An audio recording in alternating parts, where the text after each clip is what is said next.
আজকে তো শ্যামা কাপের জন্য হচ্ছে গিয়ে নমিনেশন পেয়েছি এবং একটা যদি অ্যাওয়ার্ড পাই খুব ভালো লাগা কাজ করবে এবং নিজের কাজের জন্য হচ্ছে যখন রিকগনিশন পাওয়া হয় ইট ফিলস রিয়েলি গুড।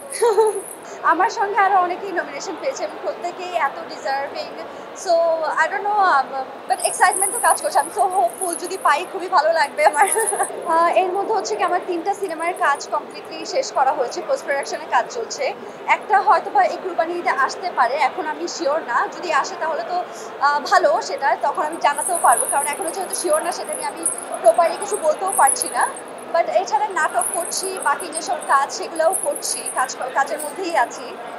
এই আজকের লুকটা হচ্ছে কি, যেহেতু আমি শ্যামা কাপের জন্য অ্যাওয়ার্ডের নমিনেশন পেয়েছি, সো আমি একটু শ্যামাকে মাথায় রেখে একটু ট্রেডিশনাল ওয়েতে, গাউন না শাড়ি ট্রেডিশনাল ওয়েতে, সেটার সাথে ফিউশন করে নীলাকে মডার্ন ওয়েতে কীভাবে আনা যায় একটা অ্যাওয়ার্ড প্রোগ্রামে, সেটা ট্রাই করেছি আমি।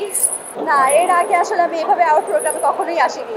একটু ট্রেডিশনাল ওয়েতে, যেহেতু আমার ক্যারেক্টারটা শ্যামা কাপড় এবং শ্যামা হচ্ছে প্রচণ্ড রকম ট্রেডিশনাল একটা মেয়ে, তাকে যাতে আমি একটু আনতে পারি আমার লুকের সাথে, সেটা আমি একটু ব্লেন্ড করার ট্রাই করেছি। আসলে আমরা সবাই যারা অ্যাক্টর আছি বা হচ্ছে আমাদের প্রফেশনাল যারা আছে, সবাই তো ব্যস্ত থাকে, ওরকম করে নিজেদের করে খুব একটা দেখা সাক্ষাতের সময় হয়ে ওঠে না। কিন্তু অ্যাওয়ার্ড প্রোগ্রামে আমরা সবাই সবাইকে দেখতে পাই এবং সবাই হচ্ছে গিয়ে সেজে গুজে আসে, অনেকটা ঈদের আমেজের মতো একটা ভাইব পাওয়া যায় এবং অনেক পারফরমেন্স হয়, গান হয়। আমি খুব এনজয় করি অ্যাওয়ার্ড প্রোগ্রাম।